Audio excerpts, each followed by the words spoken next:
Welcome to episode 2 of the Imperfect Person podcast.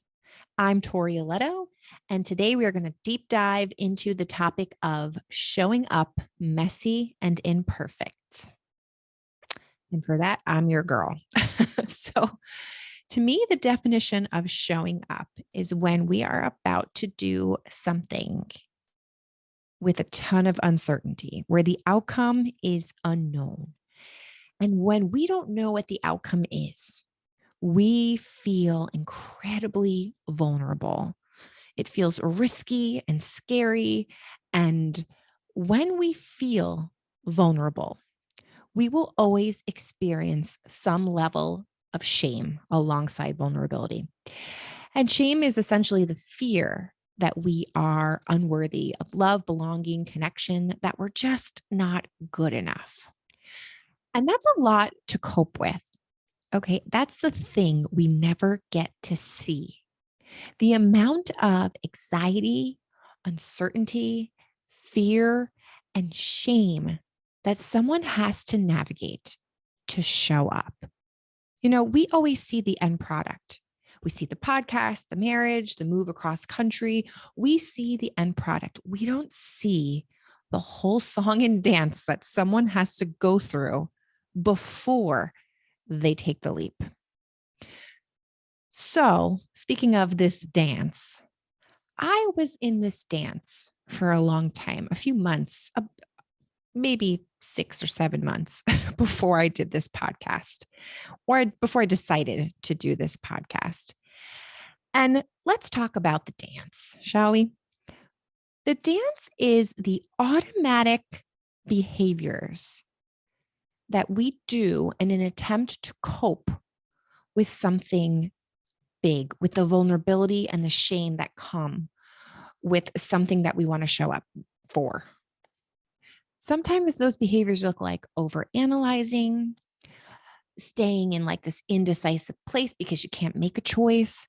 Sometimes we try to perfect and, like overachieve. Let me tell you a little bit about me. I'm an avoider. I procrastinate. That's my protective behavior.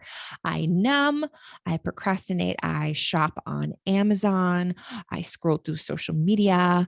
I'm also a mom of 2 little kids. So there's always like 14 piles of laundry for me to do. So I'm just like, good, let me go do that. I avoid. I also land into like comparison land. I compare. And it's important to know that we compare in areas that we are prone to shame. We compare to people that we believe have that thing that we struggle with, that we also fear might be the thing that makes us not good enough. That's when we're in comparison. But at some point, we either get lost in our protective behaviors, we stay there. And we have that kind of constant feeling of sort of feeling blah or drained or we get honest and radically accountable with ourselves. We either go straight to autopilot or we become present and intentional with what we're doing. We either numb hard feelings or we lean into them and feel them. And that's the thing about getting more present. We become accountable when we notice our protective behaviors instead of just going into autopilot. We become accountable and we pause. And when we pause, we feel. We feel a lot. You know, when I'm numbing with social media and I stop, it's like the feelings hit. But when we finally allow ourselves to feel, we can then get curious around all of the layers that exist with our emotions, the fear, the vulnerability, the shame, all of it.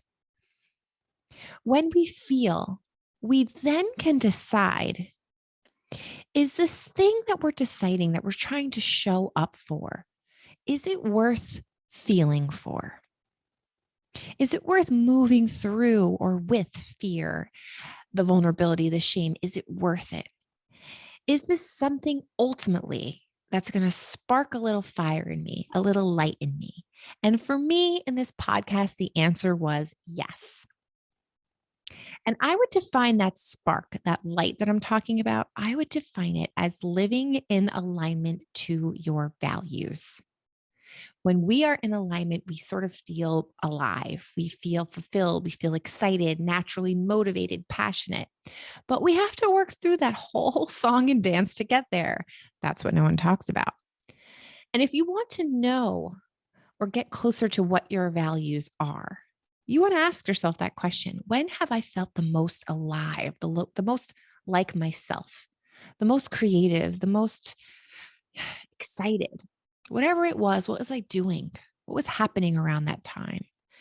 When you start to explore a time where you felt that way, it leads you into a discovery around what your values might be. And on the opposite end, when have I felt the most numb, blah, down, kind of anxious, unmotivated, all of those things? When have I felt like that? And what was I doing? How was I behaving around? What was happening? And when you explore that, it leads you to feeling out of alignment with your values. And then you can literally Google a core value sheet and kind of scroll through and try to come up with, based on those questions and those experiences, what your values are. Because when you know your values, you can ground yourself in them, in your decision making. And it's life changing to do that. Because then our emotions become experiences that we have instead of something that drives our choices. Our values now drive our choices, and they help us figure out which feelings are worth feeling, which ones are worth moving through, which ones are worth tolerating in order to do the thing that's going to make us come alive again. So, with this podcast, that was my dance.